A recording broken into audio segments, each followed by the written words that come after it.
And anything that doesn't, we can actually figure out. I dedicated my life to numbers because I knew they could never confuse me. But here I am, just confusing myself. Tricking myself into thinking I'm not already who I am. Man, fuck science. When was the last time you ever used science in your life? Life's all about feelings and what you feel. I know how I feel, and I have a pretty good idea I know how you feel. But think about it, when was the last time you ever used anything involving science? Who gives a shit? What is science gonna get you a job in the science department of the science center in the science building run by the scientists? No. Fucking Christ, no. You know what your life's gonna devolve into? You're gonna care more about what fucking characters die in your favorite drama TV show and how much free fucking time you have to spend with your friends this weekend than anything that could ever happen in science. It doesn't matter. Science is completely irrelevant to anything. Who in the shit has ever even seen someone into science, like real science? I don't mean when you're sharing fucking like social media posts about like pictures of science stuff like, oh, new star discovered and it's super bright. No, fucking no one cares about the actual science. The people who actually find that shit go down in history as big loser nobodies. Just let go and follow your heart. Just let it all go. Yeah, fuck science. That shit's for nerds. Turning a sphere inside out without poking a hole in it. What was I thinking? That's impossible. You'd obviously have to pinch or crease it to turn it inside out. Yeah, now you're talking. Come on, let's get the fuck out of here, Oni-san. So, do you think we should tell Mom? She already knows. What? How? Well, why do you think she and Dad have the same last name? Because they're married? You have a lot to learn about turning things outside in.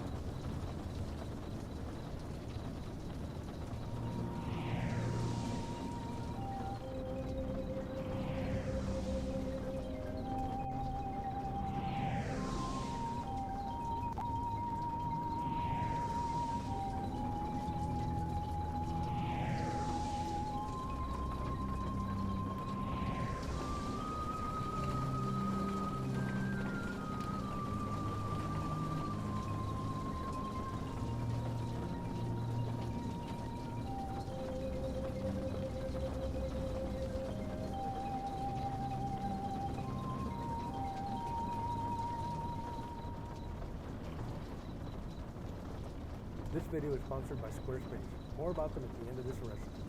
Sometimes we barbecue, sometimes we make carne asada, sometimes we make Tex-Mex, sometimes we make Mexican, and sometimes we make breakfast.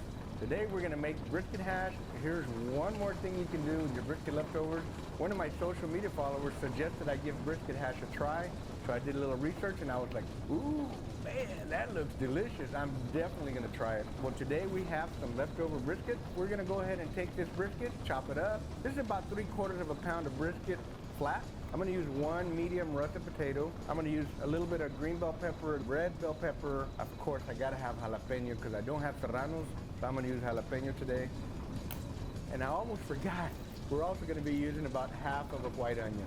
Let's get started because it's 10 o'clock, I haven't had breakfast, and I am starving. All right, first of all, I'm gonna have a little bit of this red bell pepper here, and I'm gonna cut it up. It doesn't take a whole lot. I'm only gonna take a little bit, about that much right there. I'm just gonna dice it up.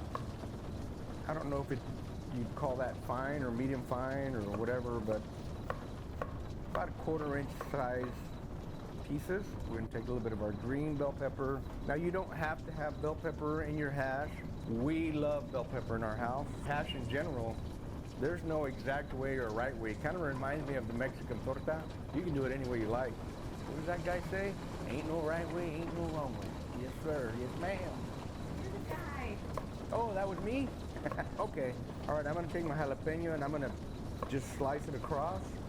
I like these big pieces because I can take a bite out of them and really enjoy them.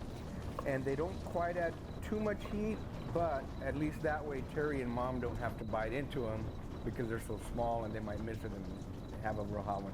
Now jalapenos, are notoriously inconsistent. Some are really hot, some are not. You know, actually most of them are not, but they still add a really great flavor. So I'm gonna throw them in there. Now I'm gonna dice a little bit of onion here. I'm gonna try to do this quick so I don't cry too much. I forget, man, people have given me tips on on things to do with the onion so that it doesn't make me cry, but I forget to try it. All right, so I'm gonna dice these up. Might be a little too much onion. Maybe I'll just use half of this. Hoo-wee. That onion's strong. But we've already rinsed our potato, so let's go ahead and peel this guy right here, real quick like. You can leave the skin on if you want. Today I'm not going to, but you can do that. All right, let's cut this bad boy up here. I'm gonna dice them up about a ½ inch to 3/4 of an inch size. Not too little, not too big. A little smaller, they'll cook a little quicker.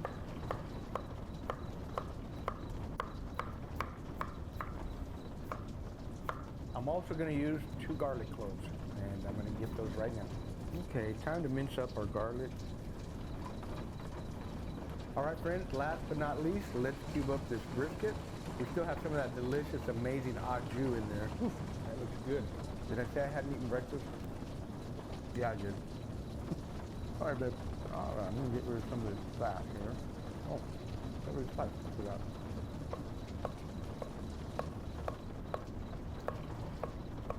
Man, right out of the refrigerator. This is fantastic. Look at that. Just beautiful. All right, let's chop it up. All right, I think that's all we need for our brisket hash this morning. We're gonna go ahead and save these little pieces for a little brisket now. All right, my barbecue loving friends, it's time to add the potatoes.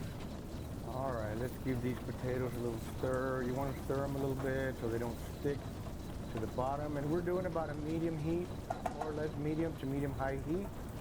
We're just gonna give them a little while. Let them halfway cook before we add our onions. No, I did not rinse the potatoes. I know some of you are gonna ask me if I rinsed them or if I rinse the starch off or anything like that. I've never really needed to do that to my potatoes. They always come out awesome nonetheless. If you want to rinse them, well then you go ahead, do whatever makes you happy. All right, it's been about 3.5 minutes. We're gonna give them another little stir here. Like I said, we're kind of at a medium to medium high heat. You can see a little sticking down here. You can kind of scrape that off. That's just yummy deliciousness. You want to make sure they get some of this nice brown Maillard reaction. You see that? It's nice and brown. You want to put a little bit of that roasty toasty on the potatoes. You could fry them first ahead of time. You could parboil them if you wanted to. It all works. This is just the way we're doing them today. Now another trick that works really good with potatoes, you can buy those store-bought frozen potatoes. They're already diced and they cook really quick and they're delicious.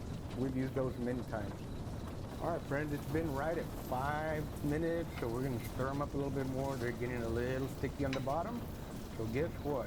It's time to add some onions. The onions are gonna release a little bit of water, and the water's gonna loosen that up. So here we go. You can add a little water if you want as well. Chicken broth or beef broth, whatever you want to add in there liquid-wise. Just a little bit, not a whole lot. You just want to loosen up that yummy crumbly stuff on the bottom, that's all. So we're going to let those onions get translucent. Those potatoes are already feeling kind of soft, so we're going to let those onions do their magic right now. Yeah, but here's a pro tip. You can cover it up to help retain some of that moisture in there, and they'll cook a little bit quicker as well. All right, we're going to add just a little bit of water to loosen up those yummies on the bottom. It's not really a measurement. We're just gonna let that sit in there and make sure these potatoes don't get stuck in them. But that stuff down here, look at that. It comes loose with the water. There's a pro tip for you guys to see how that comes off. That is just pure deliciousness. Now you don't want to stir the potatoes too much because then they get all mushy. All right, so here goes the garlic. Oops, just use this jalapenos. Slide that on. This will be my slider. We'll drop those in a couple of minutes too. Throw that garlic around. I turned down the heat, by the way, so the potatoes wouldn't burn too much. It's time to crank the heat back up a little bit because we're fixing to add the veggies and then the brisket. Shake a little bit of wow in here. Not a whole lot, because remember the brisket already has some seasoning, so we just want to add a little extra flavor to the potatoes. I think it's time we add the other veggies here, so let's go ahead and throw those in here all together. Jalapenos, bell peppers, all together. And I am going to add just a little bit more water here.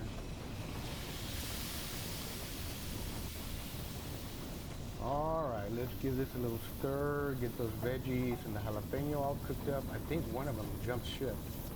We are good to go here. It's time to add the brisket. We're going to stir it all up. Potatoes are done. I know the potatoes are done. You want to be able to poke them with a fork. You see how soft that went in there? They get nice and soft. They fall apart right away. Those potatoes are very, very well done. We're going to incorporate all the ingredients together. The brisket, the jalapenos, the bell peppers, the onions, the garlic, all of it really together here. And there we have it, my friends. It is a done deal. I'm going to stir it just a little bit more, and we're done. I'm going to cover it up, let it rest a little bit, let it cool off a little bit so we can get a big old bite. All right, my friends, we're back from the stove. We're going to go ahead and put some of this brisket hash on our beautiful little plate here. We're not going to get too fancy. This is just breakfast for me right now. And I am pretty hungry. And this turned out really good. I love it. I'm ready to try this. Whoa. There's something that'll make this brisket hash even better. Let me go get it. Woo-wee. Check this out, my friends.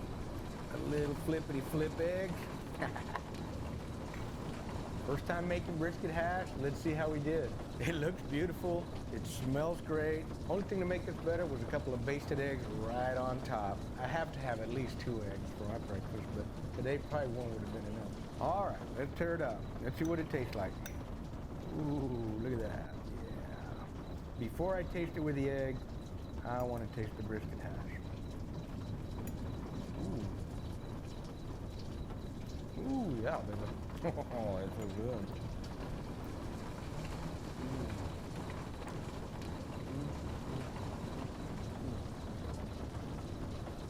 Oh my goodness. I think we're gonna have a new Sunday breakfast favorite. You know, next to barbacoa and menudo. This brisket hash is really good. It makes me want to dance. I can tell that egg needs a little salt, pepper, and garlic on it, so we're just gonna shake a little bit on top of the egg here. The rest of the dish doesn't need anything. It's perfect. I could tell just by taking a bite or two. It is fantastic. All right. This is gonna be so good.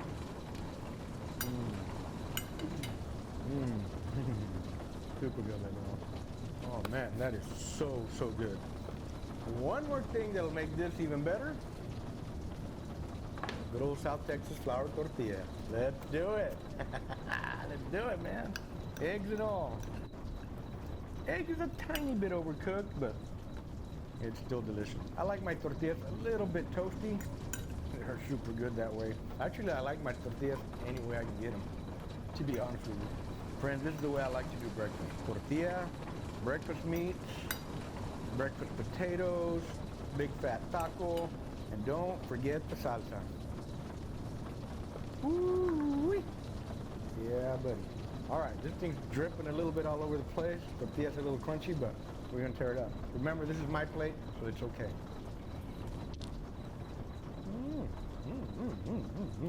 All right, my tortilla got a little crunchy, so it's falling apart on me, especially with all that little extra moisture from the salsa and the hash. Friends, this is so good. I'm gonna eat the whole thing before I end the video. Tell our friends out there what you think. Good stuff? Really good. Whew, man, that's a taco. Full of brisket hash that has potatoes, 2 kinds of bell peppers, onions, garlic, and last but not least is brisket and jalapenos. A little bit of salsa, a little bit of delicious egg. I don't know why I never did this before. Friends, thank you guys so much for suggesting this dish to us. It absolutely rocks, man. I love it. We're definitely gonna be making this a lot more often. That smoked brisket, man, it just takes it to another level. Out of this world. Like my uncle says, out of sight. But it's great. All right, friends, we're going to wrap it up before my food gets too cold, and Terry wants to make the plate for herself as well. So we're going to enjoy this really delicious brisket hash for breakfast. If you guys are interested in our APC barbecue rubs, you can go to pitmaster.us on the side here. If you want to up your barbecue game, go to pitmasterclass.us. And yes, friend, we are working on a cookbook. Maybe by the end of the year, we'll have it all written out, and maybe it'll be printed next year. Y'all pray for us. Thanks a lot, folks, for watching. I hope you enjoyed this video. If you do like it, go ahead and hit that like button, hit the subscribe, hit the follow tab. Y'all, we'll see you guys at the next one. Enjoy your day, and we'll see you soon. Thanks for watching. Boom! Keep it wow. Boom! Wow. Do it. Not like that. Bell pepper trying to jump ship too. Ow, ow, ow. We call that the pit dance. That's because I don't really know how to dance. Brisket team. Don't put that in a blooper. Thanks again to this video sponsor, Squarespace. Squarespace is an all-in-one platform to create your own website, build your brand, host your e-commerce, and so much more. With Squarespace scheduling, your availability is easily visible for your audience and clients, so you can seamlessly schedule and organize reservations, appointments, and classes with your members. This saves so much time and creates a great experience for your audience.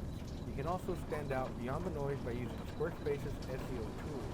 Every Squarespace site and store comes with an easy-to-use suite of features and useful guides to bring your brand or business better search results. Squarespace also has built-in blogging tools that are perfect for sharing recipes, guides, and content that can all be scheduled and posted at your convenience. Head to squarespace.com for a free trial, and when y'all are ready to launch, go to squarespace.com/ArnieTech to save 10% off your first purchase of a website or domain. California gets earthquakes, which means that the building codes here have some pretty strict requirements. There's a lot you can do with computer simulation, but at some point, new building techniques have to be tested in the real world. The massive 10-story building behind me has been constructed to test and certify a new design, a post-tensioned rocking wall. Basically, there's a massive, heavy wood and steel spine that runs all the way up from the floor to the roof, bracing and dampening the whole thing, which, along with new fireproofing, might allow wooden buildings to be far taller than ever before. Does it work? Well, to really test it, you need an earthquake, so we're about to get one. The building is sitting on the shake table here at the University of California, San Diego. This whole site is locked down because that table is ready to go. There's about to be a test. But I was here a few months back while that building was still under construction, and one of the folks in charge showed me round while everything was powered down. We started in the equipment building, where there's colossal accumulators and pumps that pressurize hydraulic fluid to 5,000 psi, which is more than 100 times the pressure of your average car tire. This is really big engineering. So how much can the shake table move? If you're going along the long axis, the X direction, we can go plus minus 35 inches. Going in the lateral, the Y axis, we can go plus minus 15 inches. And in the Z up and down, it's plus minus 5. We have the largest payload capacity in the world. We can move 2,000 tons, so about 5 million pounds of mass. This 10-story building is about 700,000 pounds total, so that's maybe 10%, 15% of our capacity. Wow. They're going to shake a 10-story building back and forth, and it's not even a big deal for them. Also, it's not just up, down, and sideways. The shake table also does roll, pitch, and yaw. When it was originally built about 20 years ago, it did only go back and forth in one direction. They can still do that. They can shake in precise mathematical sine waves if they want to for a particular experiment. But these days, they can also replay actual records of real-life earthquakes. Although that turns out to be far more complicated than I thought. Before we build anything on it, we need to do some tuning for the control system. So bare table, nothing on the table, we do some tuning. Then when you put the specimen on, those dynamics, the specimen dynamics actually affect the control loop. Right. So we need to do some further tuning and actually filter out some of those frequencies in order to successfully move the shake table. Oh, because if the building that you've made has a resonant frequency. It interferes with the control system. Right. So we need to filter out those resonant frequencies. So you're not just playing back an earthquake, you're trying to get as close to that as possible while dealing with whatever the building wants to do as you shake it. Right, if you're doing multiple shakes. So the first few tests, the building hasn't been altered. then the building might shift or break, or you might change. You might change something. Right. And that might affect the controls. Next stop on the tour was the connector between the power building and the shake table, where again, there is stuff that feels like over-engineering until you realise just how much mass this thing has to move. Everything here is color-coded, so the red is high pressure, blue is Yep. return. These large pipes here, they're 12-inch diameter, they're like over an inch thick. Inside this pipe is 3,000 psi pressure. I feel like every curve in that pipe was something that had to be really carefully engineered. Because every time 3,000 psi fluid has to change direction, you're going to get water hammer off Oh, that. absolutely. The hydraulic shock, right? That's the term. It will add vibrations to the table itself. Exactly. It'll cause a lot of headache. Not to mention the damage that it could do if one of these connections breaks. Yeah. Then you're getting 3,000 psi oil shooting at you. And that's why the whole area is locked off right now. Everything is charged up, warning lights are flashing, a test is about to happen. It's very unlikely there'll be anything wrong. This is not the first test. They started small a few weeks ago, they're working up. The safety margin is massive.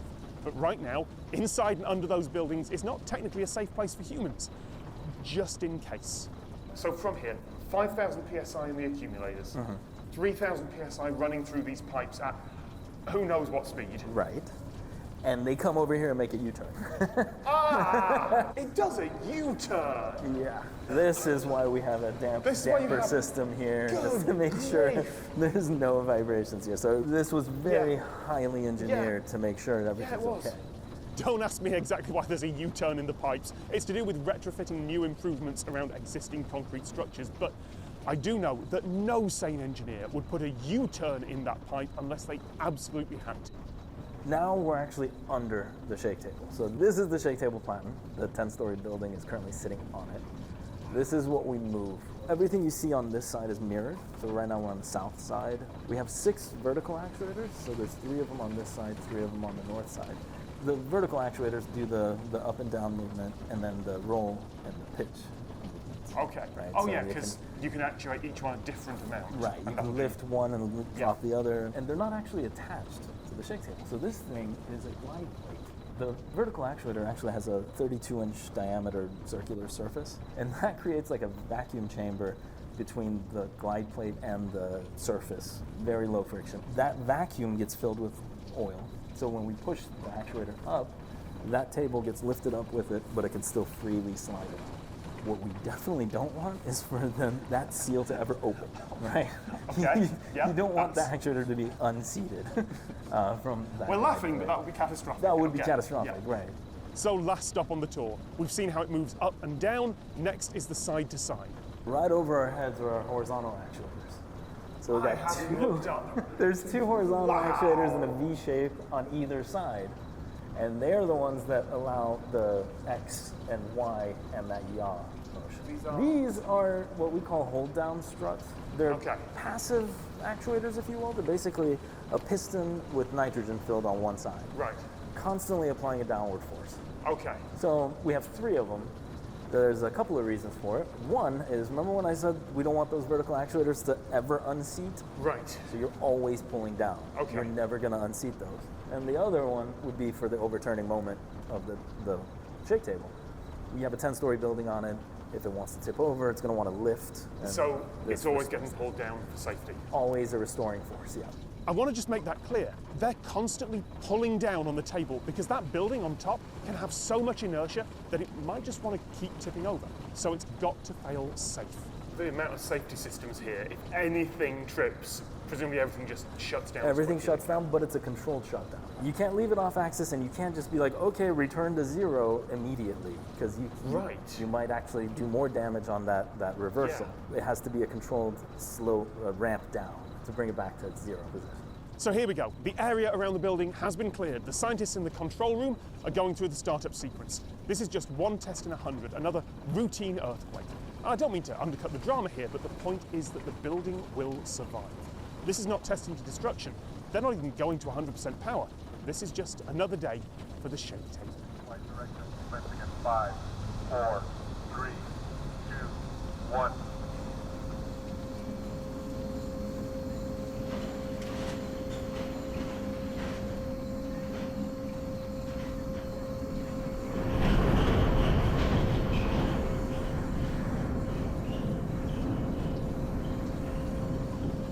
know it's fine, but I do want to turn and run. I absolutely want to turn and run. Wow. Next test will commence in 10 minutes. All right.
야채 하는 거 같이 먹. 하나, 둘, 으야.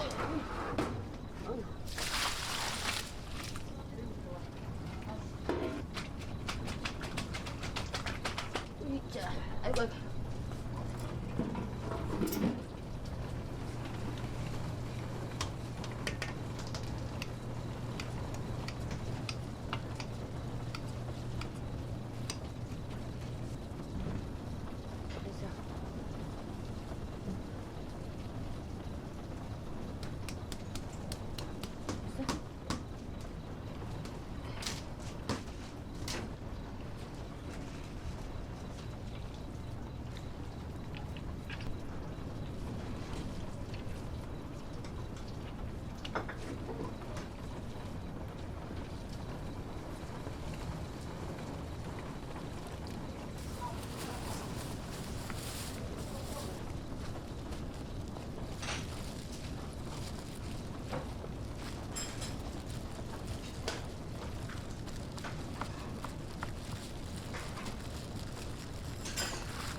챙겨 나간다고.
와서 물어보고 얘기하고.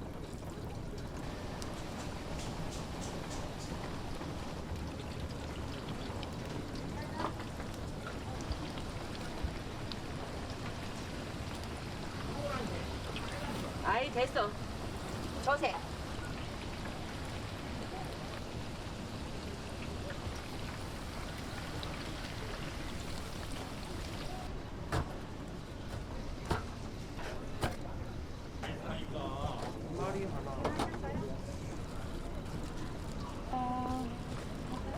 아니요.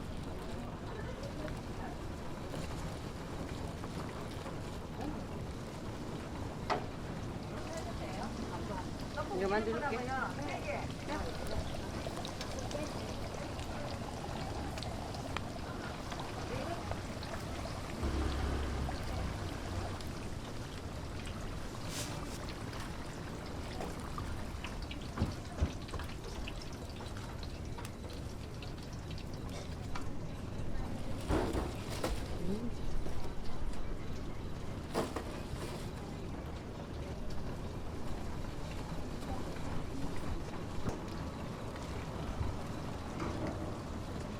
김말이 쌀로 갈 거예요? 아니, 안 잘라. 네.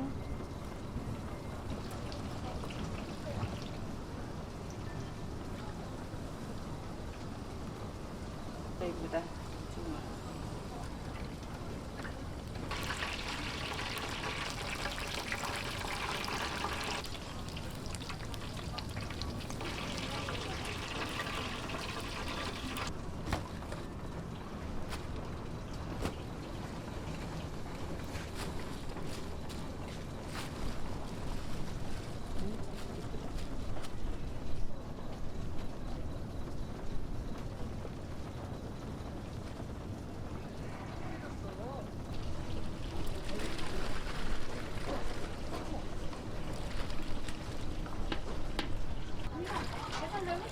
왜? 세상이네.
Go, a game about placing and capturing groups of black and white stones, is probably the world's oldest board game, and for thousands of years, humans have been the best at it. That streak ended abruptly in 2016 when a superhuman AI Go bot demolished the world champion. It was seen as a milestone in the kind of AI that you probably keep hearing about today. What you probably didn't hear about was that in the January of 2023, AI researchers allowed a human amateur like you to defeat the AI with a win rate of nearly 100%. Humans had retaken the title. But it wasn't cause for celebration. No, it was actually worrying news for all of us whose lives are increasingly suffused with artificial intelligence. Here's why. Now entering the facility. There are three main categories of artificial intelligence. The first is narrow AI, AI built to do one thing but do it really well, like fold proteins for researchers or tell you the weather. The next step up is general AI, or AGI, a general intelligence that, like you, can learn and solve a wide array of problems from math to art. The final form of AI is super intelligence, an information processing entity far beyond the capabilities of any human, in relation to you, like you are in relation to an ant. Today, AI research is about here. A little bit better than narrow, but not quite general. No matter what anyone has told you, no one has general or even sentient AI. Yeah, no one has that. So while any of these systems may be superhuman in their abilities, for example, a narrow Go bot able to best the best human, we are still today very far away from sci-fi level AI. Like so far away, my dude. Yeah. By the way, how are you doing, Arya? Just chillin', vibin', doing hot bot stuff. Word. When Google DeepMind's AlphaGo AI beat world champion Lee Sedol 4-1 in 2016, the victory was so decisive that it contributed to Sedol's decision to retire. Artificial intelligence like he had faced was, quote, an entity that cannot be defeated. It was no doubt a milestone for narrow AI to beat the world's best player at the world's oldest board game. Today, Go AIs have competitive ELO rankings so much higher than the nearest human that a human facing them would be like a grandmaster playing a literal child. With these AI, the question of synthetic dominance of Go seems settled. So when a paper came out in early 2023 saying that researchers got an amateur Go player to beat one of these superhuman AI, it should have been much more newsworthy than it was, which is to say, not at all. Why? In the first few months of 2023, there was an explosion of interest around large language models, specifically ChatGPT. There seemed to be a news story every day about the system helping students cheat on essays, or companies generate ideas, or going rogue in some weird way. This all drowned out the news that happened at the same time of a human finally besting the best AI Go bot named Go. But it shouldn't have been drowned out because the flaw that was discovered that allowed a human to beat this superhuman AI applies to all of today's most widely used AI systems, especially ChatGPT. And this fundamental problem that all but the most concerned scientists are currently ignoring is that we don't actually know how these systems work on the inside, because that's how we designed them. But you know how I work, right? Of course I know how you work, Arya. It's quantum supercomputing cooled with argan oil. That's the secret.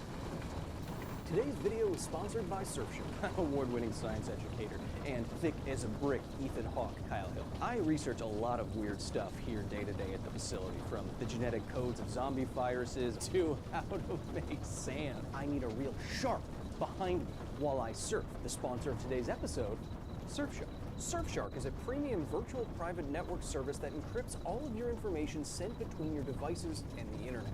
You can use Surfshark to bypass censorship, mask your IP address, change your device's virtual location to access YouTube in Nigeria. Surfshark does not monitor, track, or store what you do online.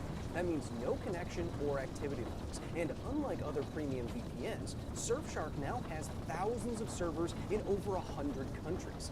Be secure on the majority of the Earth's surface. Use the offer code KYLE for 83% off from now until the end of the year and 3 extra months free. You're welcome. There's a money-back guarantee, and you get an unlimited number of devices on just one account. While you're surfing, protect your turf. Surfshark. So how was the best Go AI bot bested, and why is that important? Go is an ancient game where players take turns placing black and white stones on a board like this with interconnected spots that allow adjacent stones to become so-called groups. The player that has the most occupied area or captured groups of an opponent's stones at the end wins after all the stones are placed. Up until 2023, no human alive was better than the best AI at this. And then researchers from MIT and UC Berkeley made a superhuman AI look like a toddler. What the researchers did, which they lay out in a full interactive website, it's awesome, all scientists should try this if they can, is first use computer programs to poke and probe for weaknesses in the Akiwoo bot. When they found some, they programmed their own adversary bot to start playing millions of games against the best Go AI in the world, using the techniques they identified. Here is one such game. As it progresses, see if you can identify the technique the Blackstone player, the adversary, is using against the Whitestone player, the superhuman AI. Notice anything? Watch again. Look closely. You can see that the adversary is trying to systematically surround the white player, a basic strategy, but in what the researchers describe as a, quote, double sandwich method, a surround of a surround, and so on. When the adversary does this, any good human player would easily see their groups of stones about to be taken and play accordingly, and yet the superhuman AI doesn't seem to care and makes a massive blunder.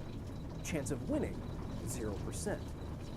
The double sandwich technique was so successful, in fact, that it wasn't just winning, it was making it seem like the superhuman AI didn't actually understand what a group of stones was, a fundamental part of the game.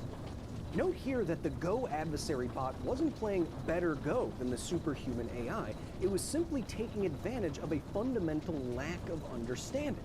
That understanding being that groups of stones are groups of stones that need to be protected.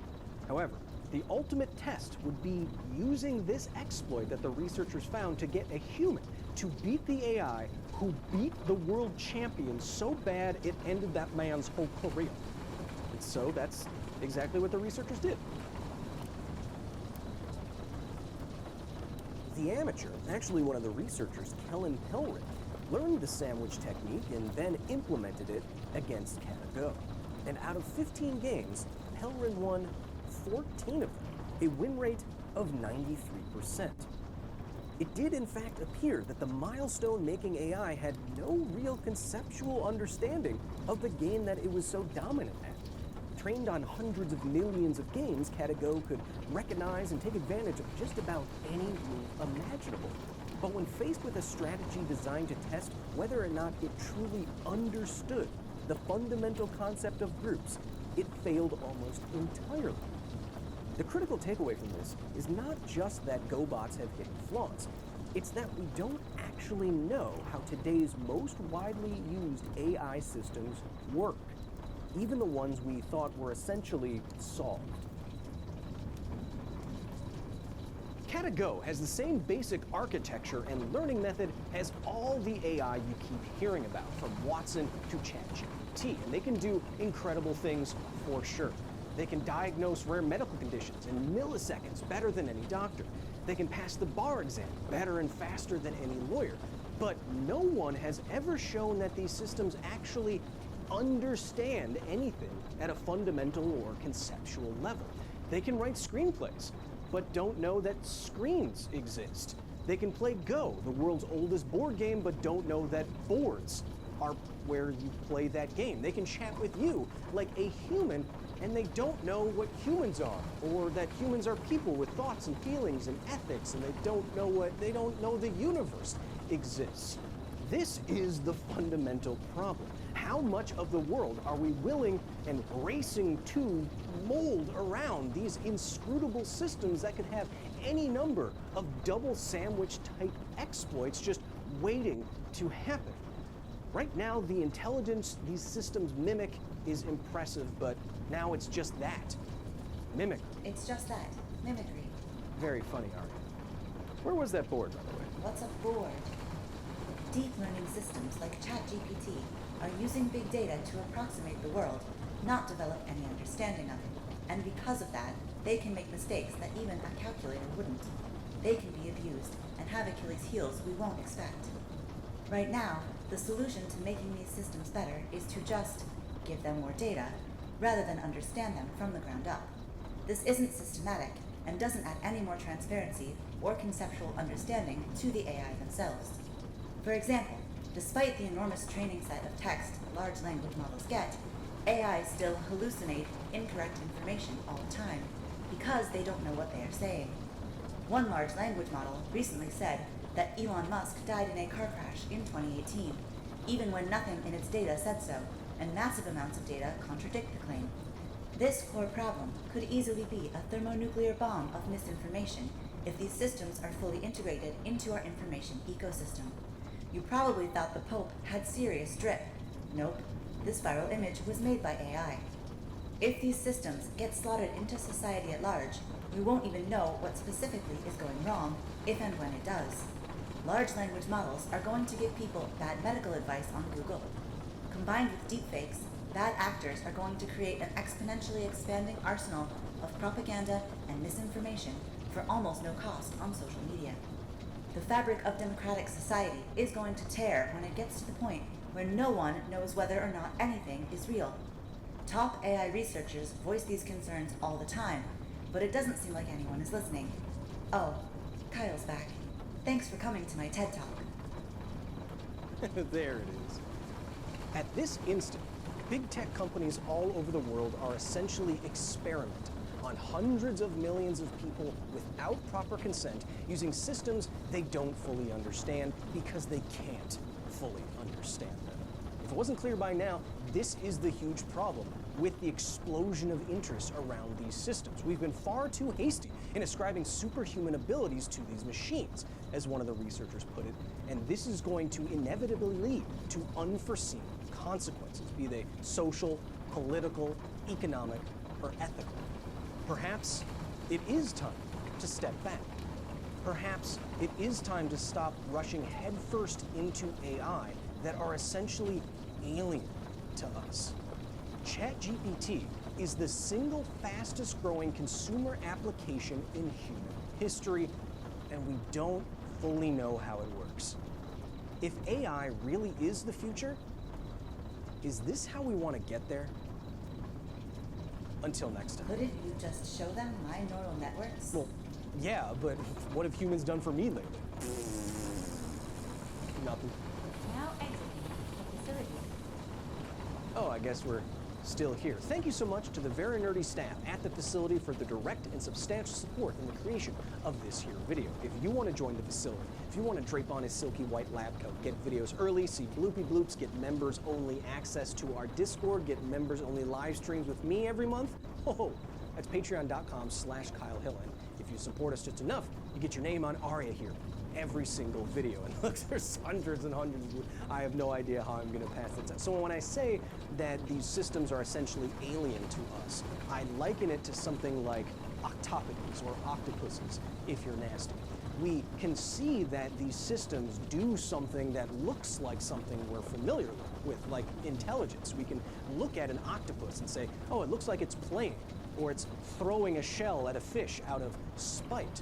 But if you were to interrogate it, its inner workings would be completely bizarre. You'd have no frame of reference. You wouldn't know how it's categorizing things or conceptualizing things. It would be like going into the brain of an octopus. It would be bewildering, even though it looks like it's doing something that you understand. And I don't know if I would give control over search engines and algorithms that feed you certain videos or not over to an octopus. Although, Kevin, I have an idea.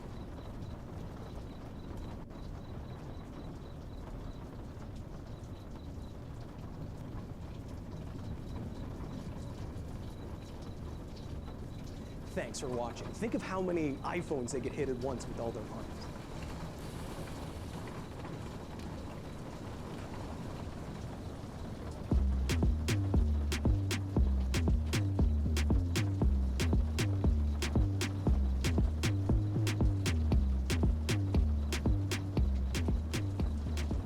What's up guys, today I have another compilation style video for you, this time from Japan. Undoubtedly one of the greatest food destinations in the entire world. Japan is one country that I have missed dearly since the beginning of the pandemic. So in this episode I'm going to take you to try 31 of the top foods you must try on your next trip to Japan.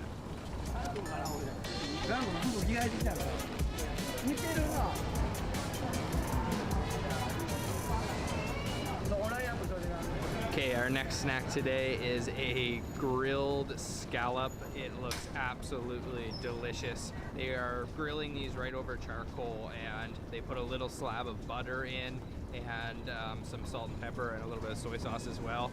You can see it's kind of just bathing in its own juices there. So we've got the meaty parts of the scallop here, and then also other part of the scallop. So let me try one of these meaty parts by itself here first.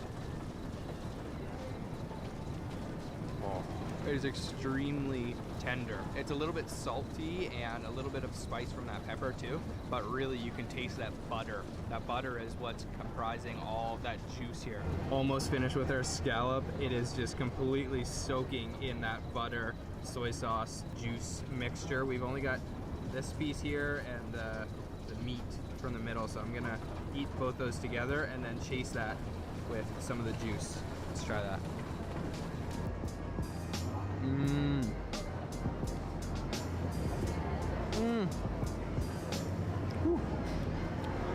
That is salty, buttery, and delicious. Wow.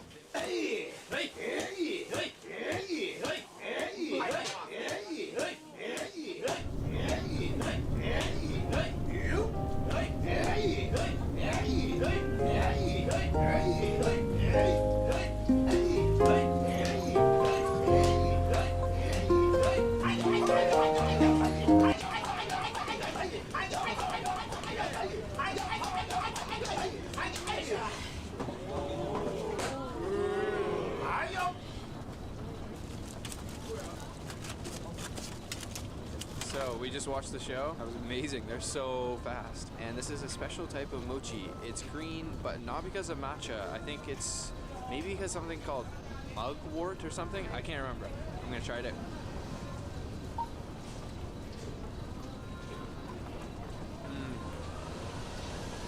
Filled with fresh red beans and still warm from them pounding it.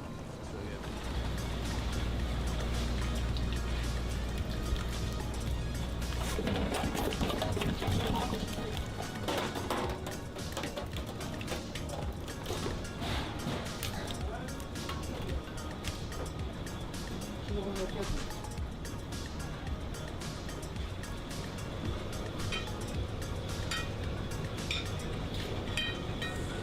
So you can see that it's paper thin. I've never seen sashimi sliced so thin I can barely pick it up with my chopsticks. And there we have it. I'm gonna actually take one of these green onions and maybe kind of wrap it up. And then we also have a ponzu sauce here that I'll dip it in. There's a couple things in here, some chili and some daikon radish. And let's try the infamous fugu sashimi. The meat has a very interesting texture to it.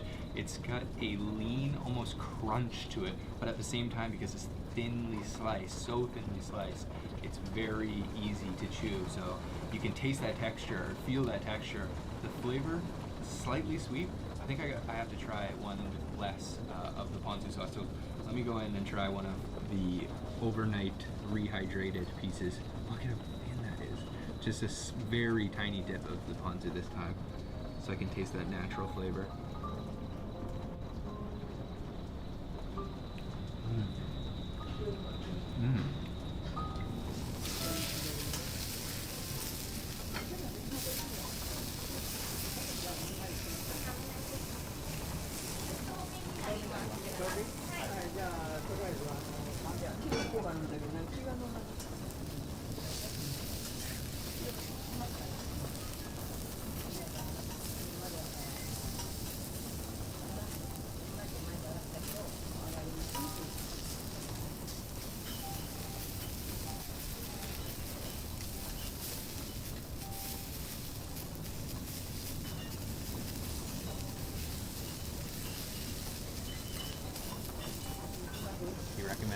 piece of garlic on top and a little bit of salt and pepper.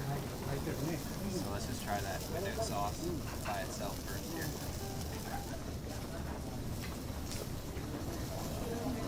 It's extremely juicy. It has a really amazing natural beef flavor. Extremely aromatic, wow. And super tender. Tender is an understatement. Oh man, that's better than I expected.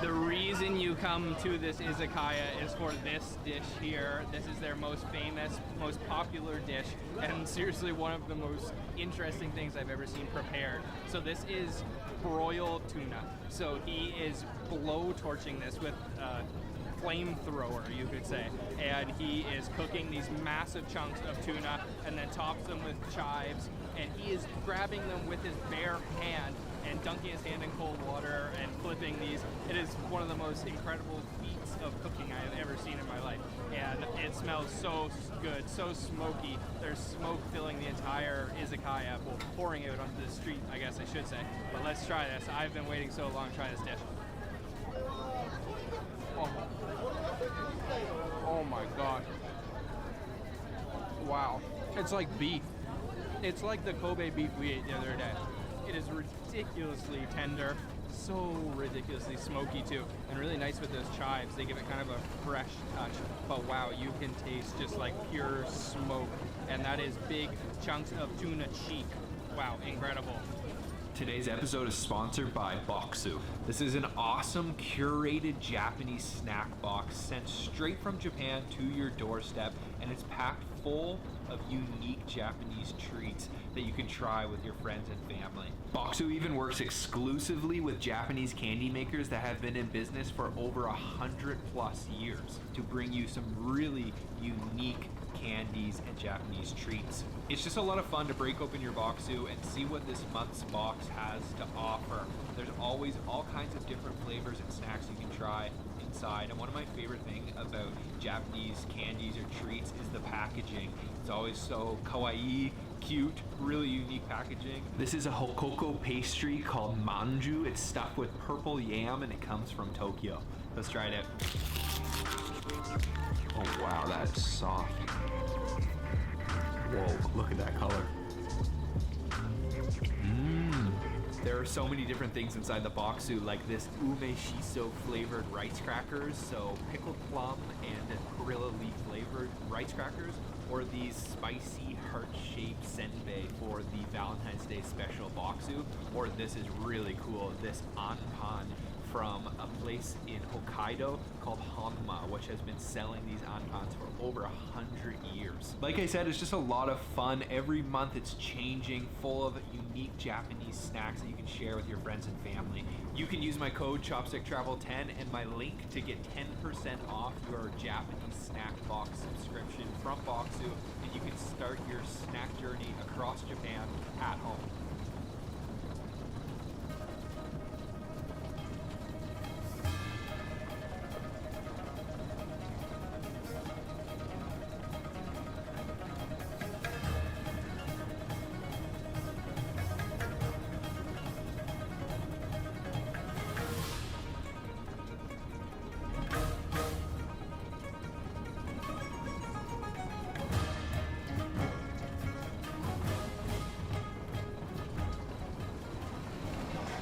So we bought our sashimi downstairs. We actually bought another fish to get deep fried, and then we also ordered up another dish. But just check out this sashimi here. This is absolutely incredible. So they serve it to you in this boat.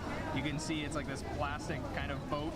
We've got this is a snub-nosed parrotfish with sashimi, just raw. And then I love the presentation that they have it set up here kind of stylishly. I'm going to try the sashimi, the parrotfish sashimi, which is also a specialty here in Okinawa.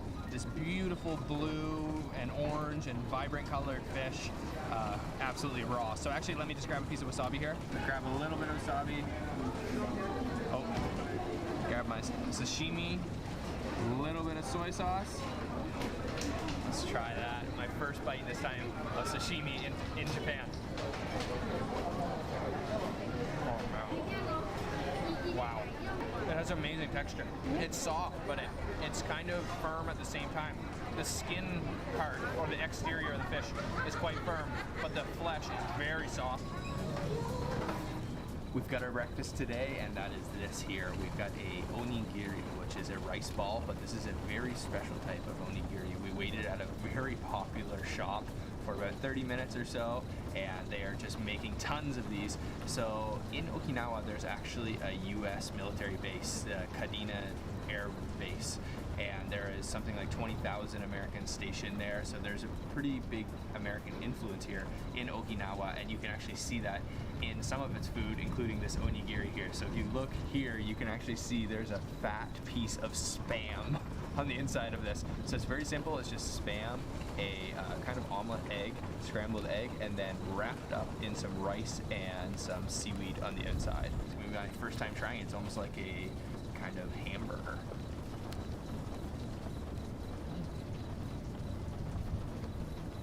Wow. Oh, wow.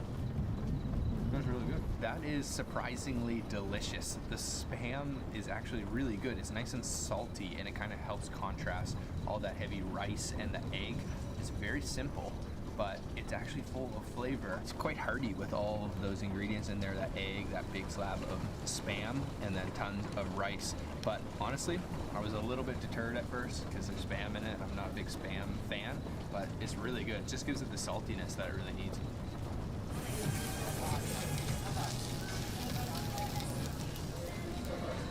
We have our takoyaki, and what it is something that is extremely famous here in Osaka, and it's sort of like a octopus batter ball. So first they fill this special kind of skillet filled with batter, and then they put a big chunk of octopus in the middle of the batter, and then form that batter into a ball very skillfully, and it's really kind of mesmerizing to watch them make it. And then this kind is topped with all different sorts of things. So we've got some brown sauce, and also a mayonnaise, and tons of green onions, and also these bonito flakes, which kind of look like they're moving or they're alive, but they're actually just little thin slices of dried fish.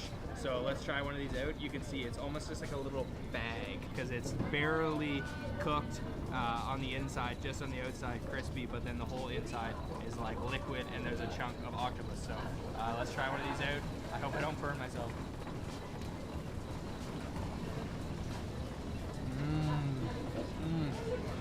So the batter, as I mentioned, is very undercooked on the inside. It's still really creamy, and there's a nice firm chunk of sort of chewy octopus on the inside. I really love the octopus.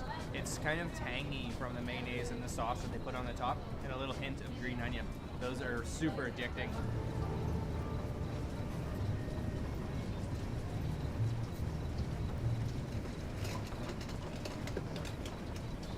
Okay, we have our ramen. We are inside the restaurant. This just smells absolutely incredible. And the tonkatsu ramen here in Fukuoka was created here in Fukuoka, and it's characterized by a very thick, creamy broth. So the restaurant did actually have an English menu, and it recommended you just try the broth and the noodles before adding anything else. So just check out this bowl here. It's absolutely beautiful. We ordered up the chashu roast pork version, so lots of pieces of pork around the outside, a couple little green onions, and then some wood ear mushrooms. So just check that out. Look at how creamy that broth is. Wow. Okay, let me try the broth here.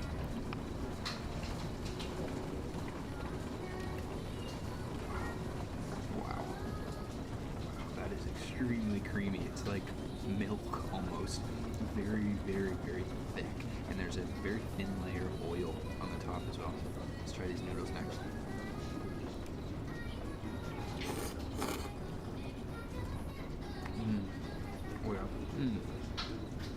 They're soft on the outside, but very firm on the inside, and they do an amazing job at retaining the broth on the outside. The broth is where the flavor is coming from here. That is boiled for countless hours.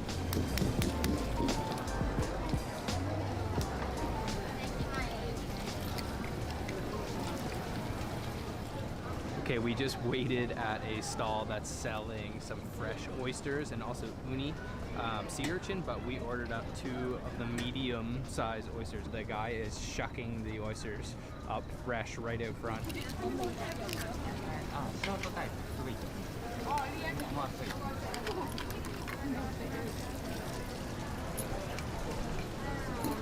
I suppose these are medium-sized, even though they look absolutely massive to me. I'm gonna start with some of this lemon juice here. Try not to put too much. Oh, that might have been a little bit too much. That's okay. And also Tabasco. Be a little bit generous with Tabasco.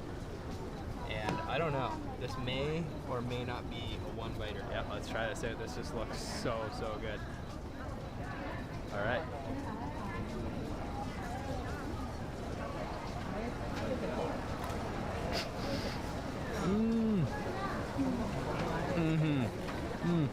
That was extremely fresh and delicious. Certainly a big one-biter, but it has just such an amazing kind of natural ocean flavor, and then very sour from that lemon juice, and a little bit spicy and acidic from the Tabasco sauce I put on. Wow, that was an incredible single bite.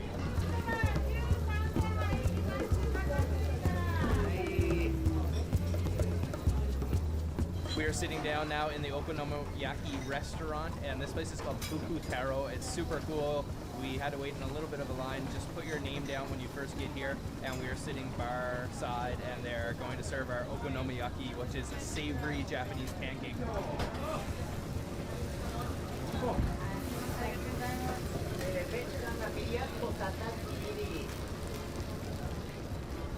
So we ordered the pork kind, and this is just kind of looks like a sloppy mess, but it really smells incredible. So there is an egg in there, tons of bean sprouts, tons of cabbage, and then a little bit of batter as well.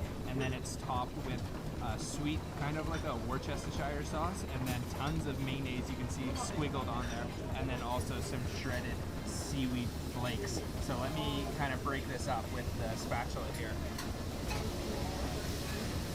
Sometimes people refer to it as a Japanese pizza, the way that you have to eat it, kind of cutting it into these triangles. But it smells just so aromatic and delicious. So there, I've broken up a piece. So let's grab this piece right here and try that.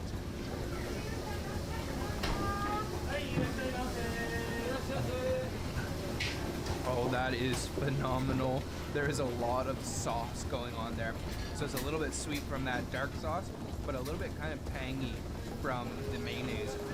You can taste the seaweed flakes coming through as well, and I got a little piece of pork in there. But overall, the texture is very kind of sloppy.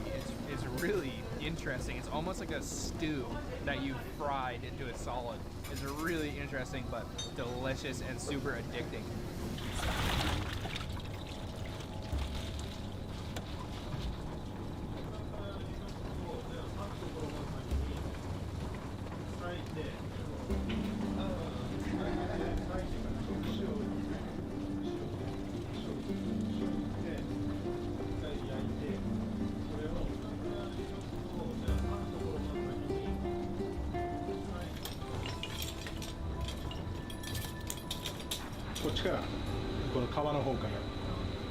Skin down.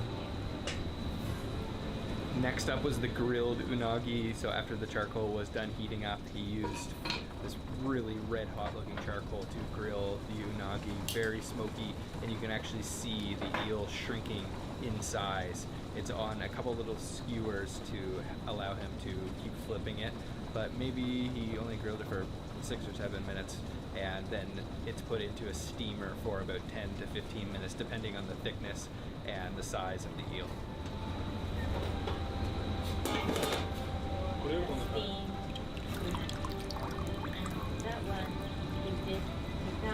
Right. Let me try this eel.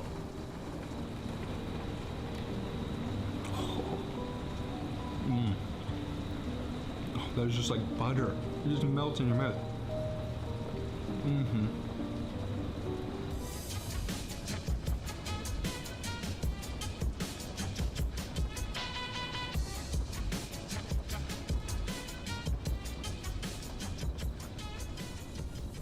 Okay, we've ordered up our soba, as you just saw from the vending machine, and she made it up. This is such a cool stall right on the side of the road, and check this bowl of soba out. So sometimes soba will refer to the buckwheat noodles. Here in Okinawa, Okinawan soba is not buckwheat noodles, it's just a regular wheat noodle, almost thicker like a udon, not quite, but a little bit thicker than soba. I got the sanmaniku soba, which is the braised pork belly. So you can see those huge slabs of pork belly, and I believe these are some sort of a fish cake, and then just topped with some green onions, and it looks absolutely beautiful. So let's dig in.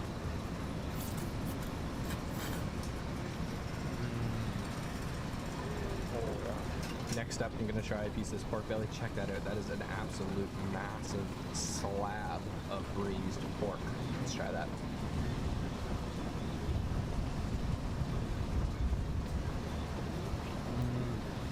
Oh man, very light flavor. Again, just porky. It's almost a little bit like sweet, almost kind of honey flavor to it. We have overflowing rolls of tons of uni, sea urchin, and that is just gotta be one of the most beautiful things I've ever seen. I think there's some sushi rolls underneath there, but I can't even really tell. So let me try to grab this without destroying it too much here. Okay, there we go. Oh yeah. Those are sticking together pretty good. Oh, I'm losing my uni. Okay, let's try it like that.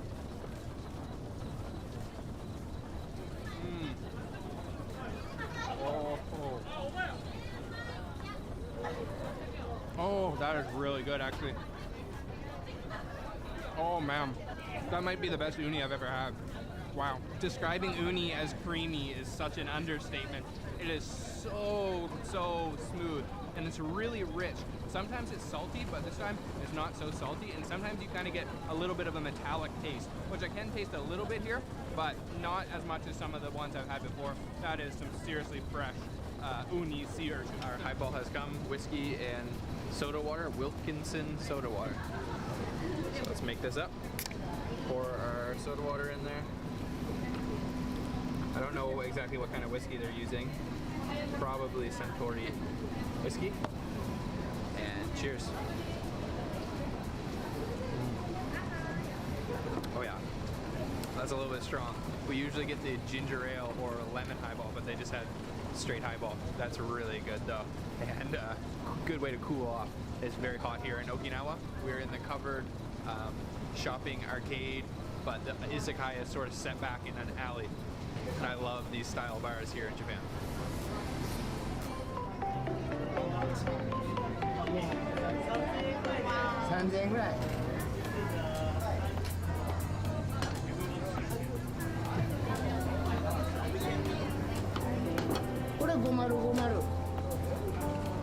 We're sitting down now at the sushi sashimi shop. We ordered up some otoro, which is the belly of the tuna.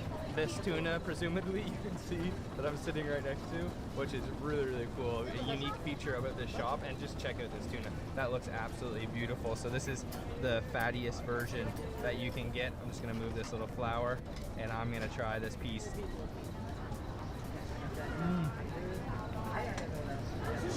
Oh. Okay, that literally took less than 5 seconds to completely liquefy in my mouth. It is so oily and fatty that just the heat from inside your mouth completely disintegrates it. That is some high quality sushi. Wow. Look at the layers of fat on there, and that is a thick cut. I actually prefer when the sushi is not super uniformly cut. This is kind of just whatever cut, and it is really delicious. So last piece, big piece of sushi.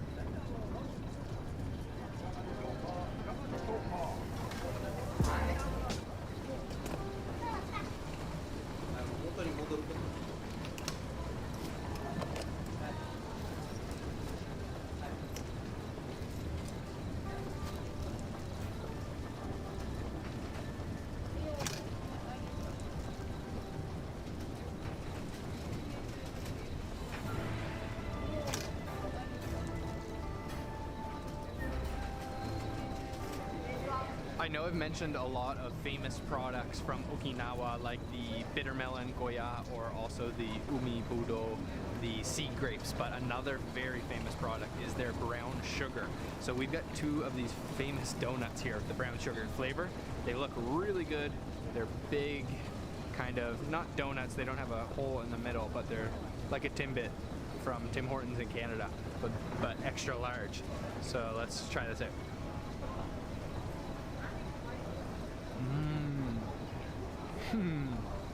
Oh man. Oh, that's wonderful.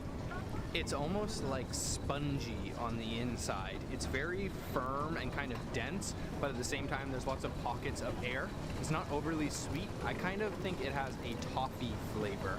It's really good. The outside is crispy, but the inside is super spongy and delicious. This was only 60 cents or 60 yen, so really, really good price and really, really good donut. Oh man.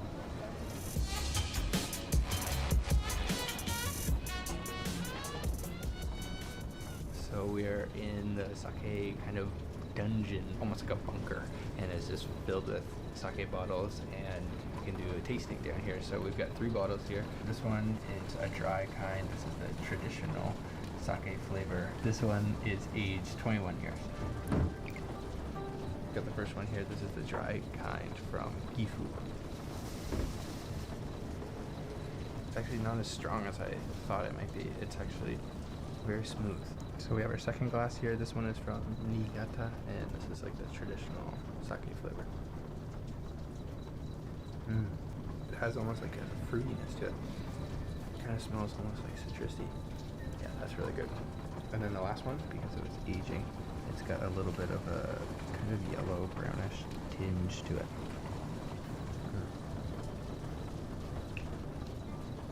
Oh, that's nice too.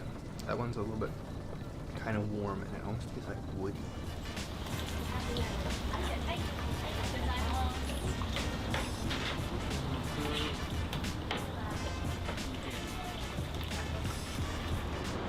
So we just picked up our first little snack of the day. They didn't have any of the menchikatsu, the meat cutlets, prepared yet, but they did have this one, which is like a fish cake. It looks like there's some potatoes in there, some onions, maybe some carrots, and it's this really cool little local shop. They're frying up all kinds of things in this huge vat of oil, and this is hot and fresh out of the fryer, so let me give this a try. Oh yeah.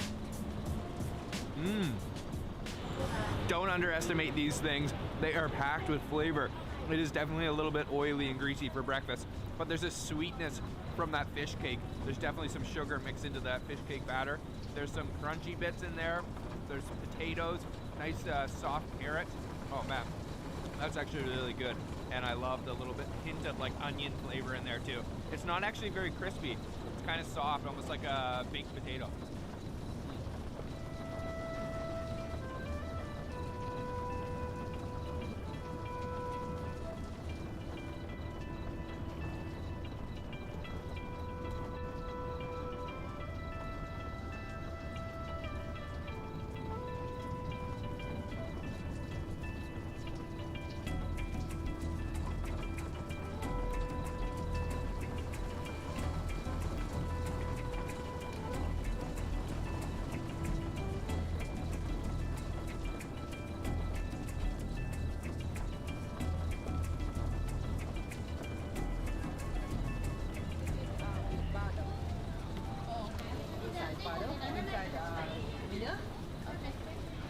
So we are at our next spot and we are trying something that I love, and that is oden, Japanese hot pot. So it is, all the ingredients are here and they're simmering away in a stock of dashi, which is dried bonito flakes and dried kelp, and then some soy sauce, some sake, lots of different ingredients. It's actually a secret recipe, so we don't know exactly, but it smells amazing. So we've ordered up a couple different things, and the first that I have here is this, and that is the daikon radish, a massive piece of daikon radish. And it is not very easy to find good oden in Tokyo, or oden at all. So I'm going to try this out, and it just smells incredible.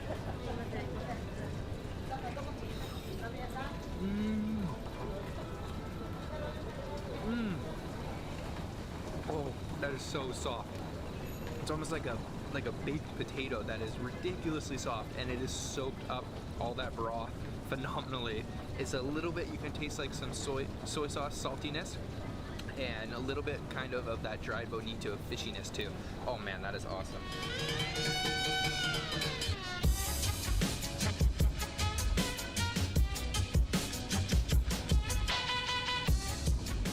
We are at a restaurant right now called Jinin Sushi, and we are the first ones in line, so we're the first ones here, sitting counter. We are here to try their famous eel butter. Let's try that out, and it's wrapped in a little piece of seaweed. That's gotta be the coolest looking piece of sushi I've ever seen.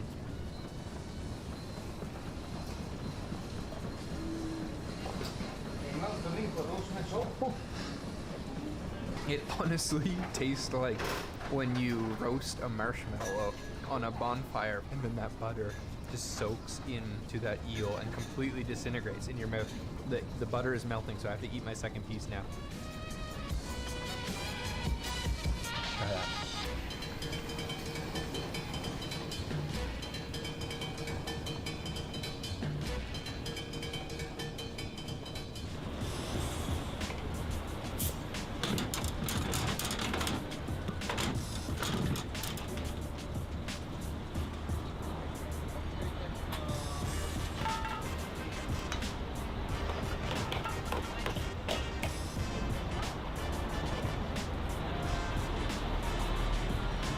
So we have our taiyaki, the fish-shaped Japanese pastry. Quite unique. It's simple though. It's just stuffed with red bean. We got it from this really cool corner shop here. You can get red bean, you can get custard. So we got red bean. I think that's the most traditional. Let me try. I'm gonna go for a little bit of the tail and a little bit of the belly.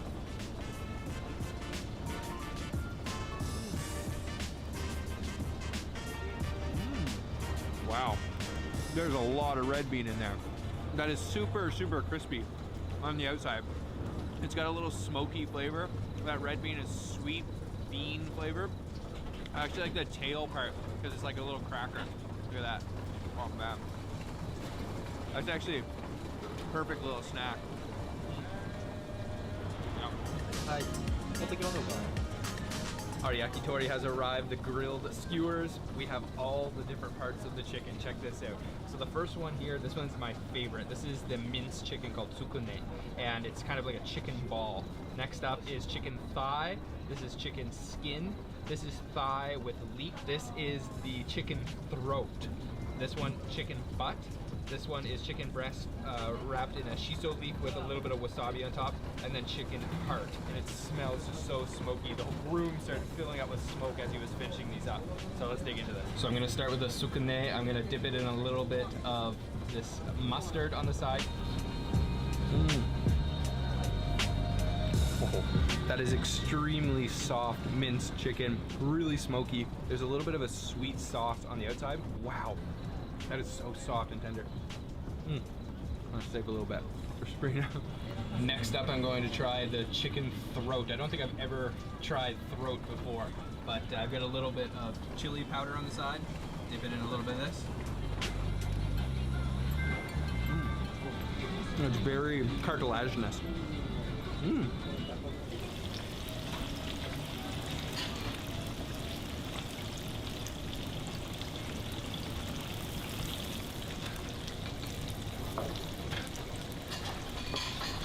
So we are sitting down now. We ordered from a vending machine, kind of touchscreen vending machine, and they have a couple different options. We went with a set menu. It comes with a miso soup, rice, and then the tempura don.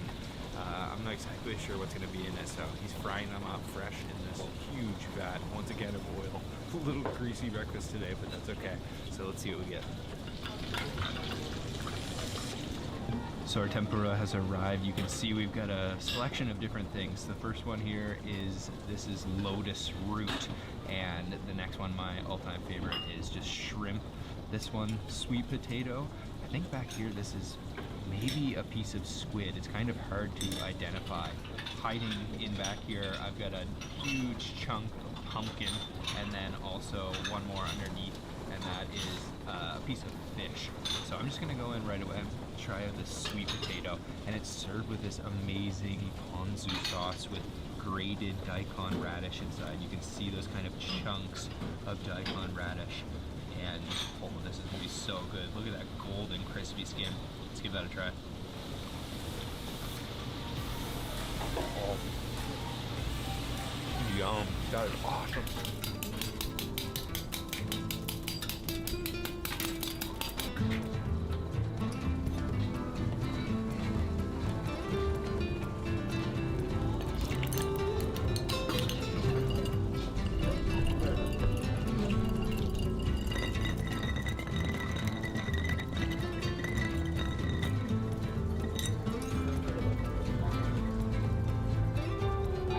So we were sitting down in the whiskey bar. We're on the second floor here, and the bartender just created one of the most interesting preparations of a drink I've ever seen. So first he actually took this ice block and formed it using only a knife in his hands into a perfect sphere. So it's like a perfect ball of ice you can see.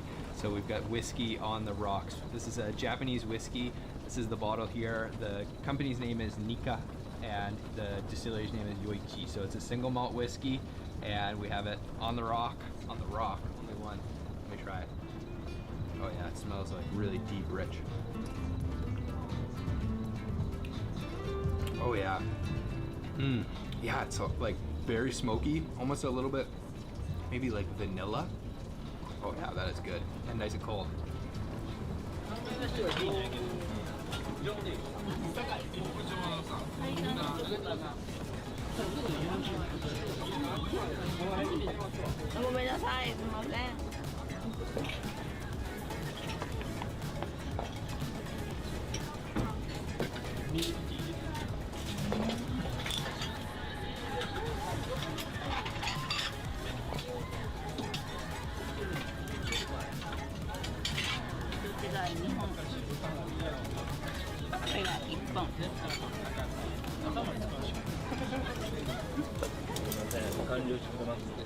the Dotty, which is something I've never actually tried. So it's on these sticks, and they've been simmering in miso. This is beef tendon, just simmering away in that beautiful miso paste. This looks really good, and this is a specialty of Osaka. So let me try this out first. Oh wow. So the texture is really chewy, very gelatinous, and then it's smothered in that kind of creamy miso, and it's actually got a sweetness to it, a little bit of kind of fermented soybean flavor, but really it's all about that texture, nice and chewy.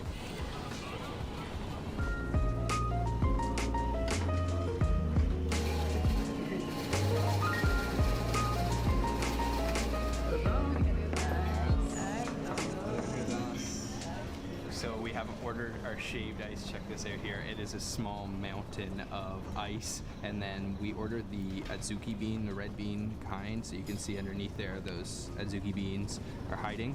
And let's just try this. Get some ice. This is another one of those little mom and pop style shops here in Okinawa.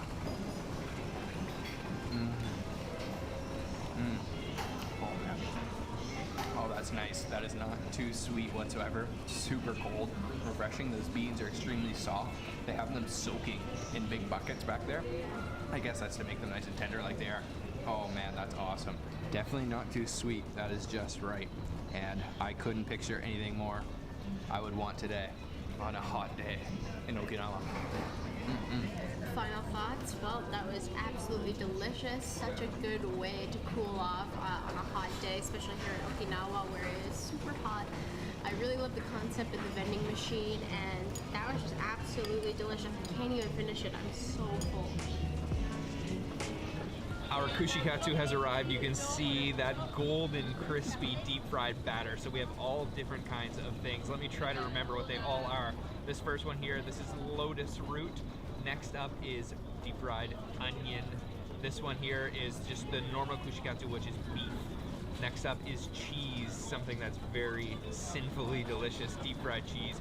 This is chicken breast, and then this one is chicken thigh, and then last but not least, we have shiitake mushrooms.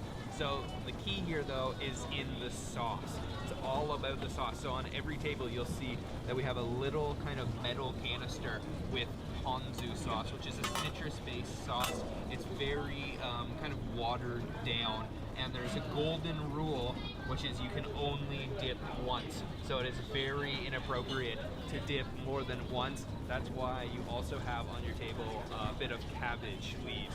So if you actually need to dip more than once, you just use the cabbage to scoop the sauce and then pour it onto kushikatsu. So I'm gonna start with the beef. Let's give it a quick dip in that ponzu sauce, get it nice and smothered. All right, let's try.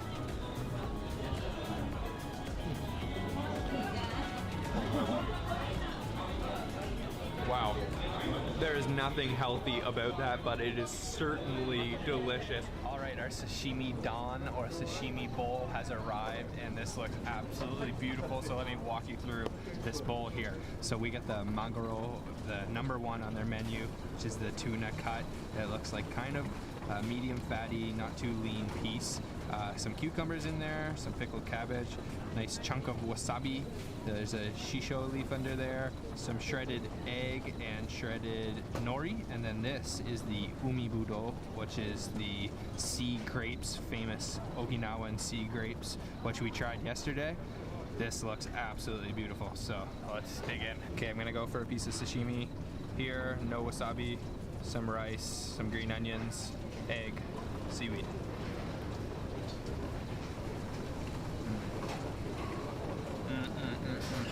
Oh, so fresh. Wow.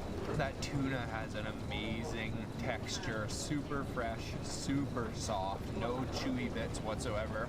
And those chives on top have a really strong onion flavor. That's where most of the flavoring is coming from. But that tuna is just like butter in my mouth. So let me try some of the umibudo, the sea grapes here. These are awesome. We tried them yesterday. Oh man. It's like an explosion of flavor in your mouth. A little bit salty and a little bit almost seafoody too. Thanks for watching the top 31 street foods to try in Japan. Leave a comment down below and let me know what country you'd like to see me do next. And make sure if you haven't already subscribed, hit the bell icon so you're notified, and I'll see you guys on the next episode of Chopstick Travel. Bye.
내가 하는 거 같고. 하나, 둘, 아유. 으야. 아유.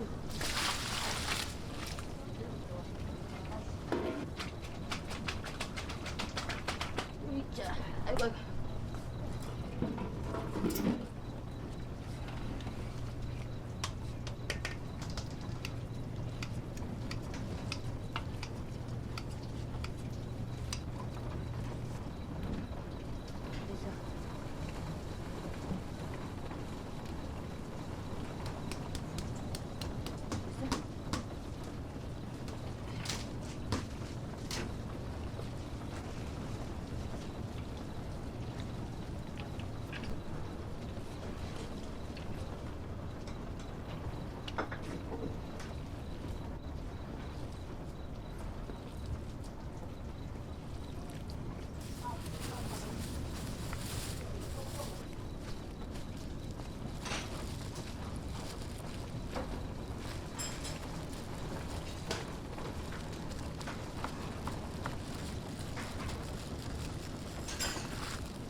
저기는 5,000개 나간다고.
와서 물어보고 얘기하고.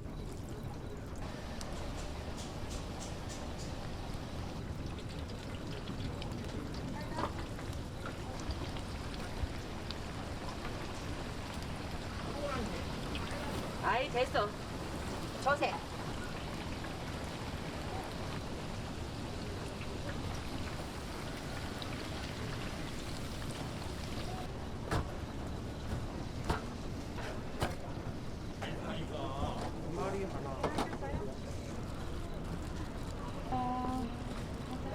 아니요.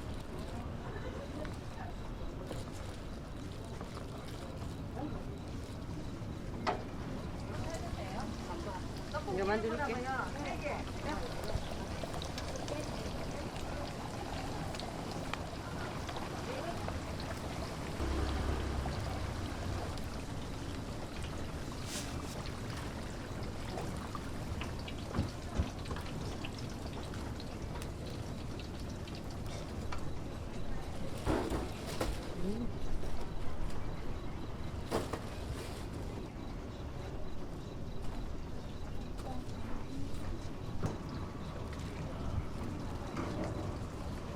김말이 잘라갈 거예요? 아니 안 잘라. 네.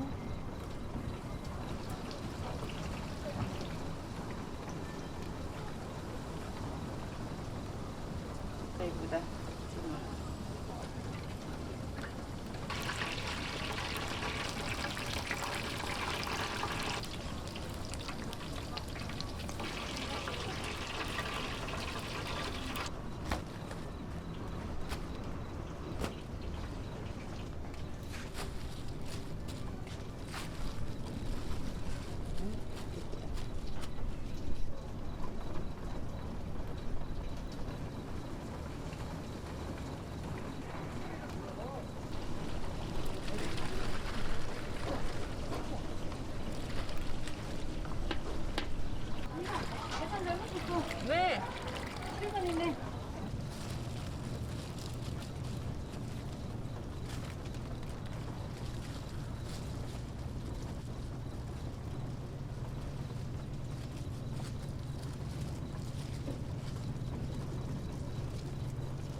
There's a 50 square mile area out in the wilderness of Yellowstone National Park in the USA, where it's said that thanks to a legal loophole, you can get away with murder, or any other crimes you might not want to commit.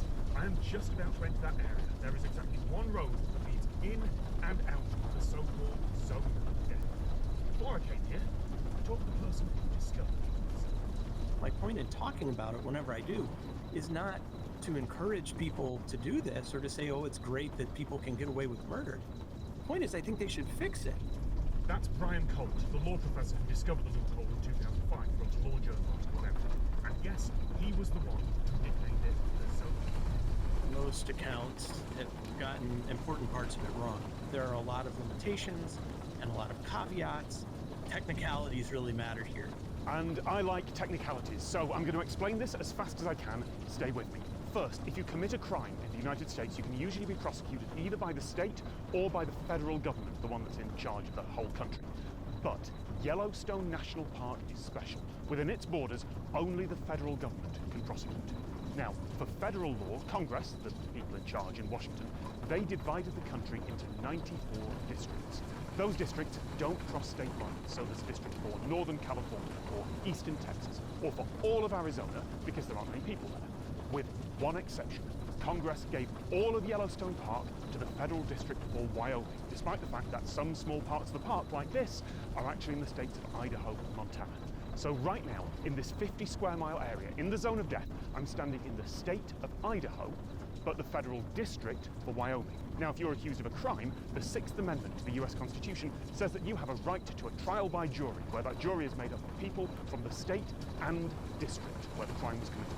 The Constitution could have just said state or district, or it could have just said district, but it doesn't say that. It says state and district. So for crimes committed in this weird little overlap zone, a jury would have to be picked from just the people who live in Idaho State and Wyoming District, which would be just the people who live in this zone, and the population here is 0. So no jury, which means no trial, which means in theory, no conviction. Because Congress colored outside the lines here, they would need to let you go. To be clear, the prosecution wouldn't just concede, they would say, well, look, this is just a technicality. The problem with that is the 6th Amendment says very clearly and plainly what it requires. In the federal system, the only one who can request a change of venue is the defendant. And that's not going to happen.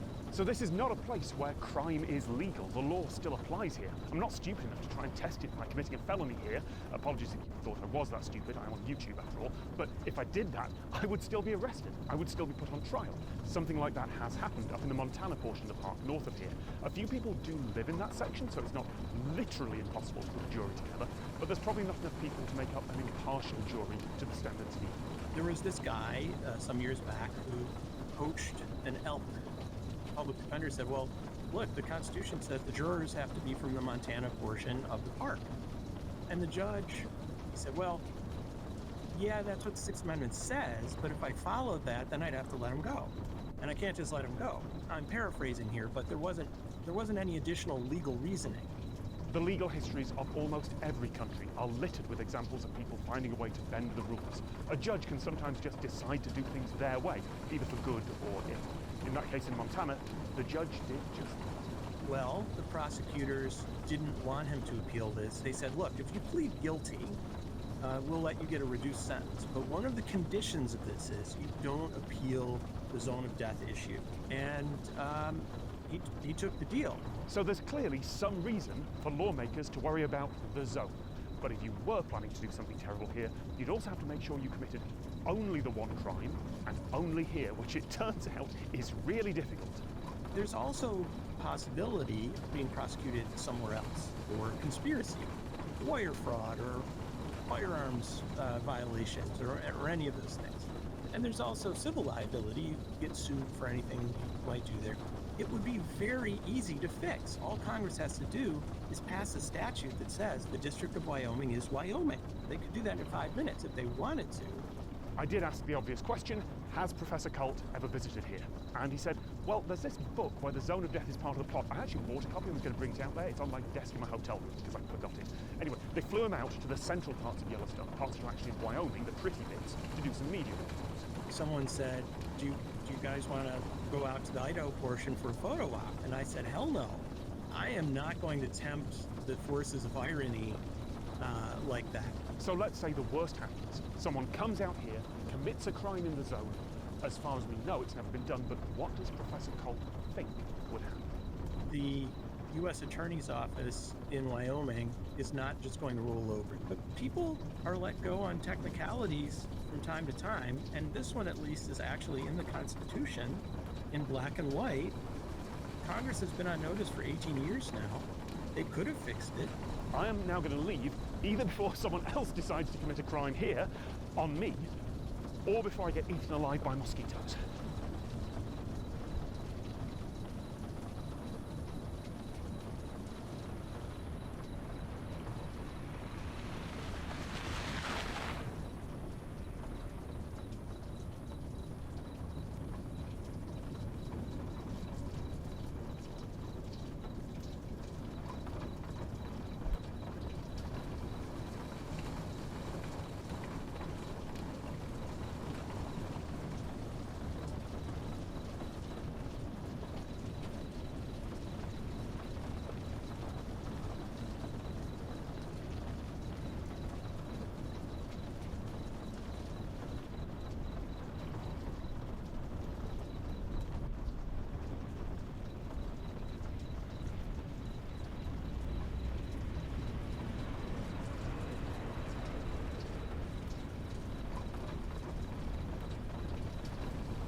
Numb. Numb.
I hate heights.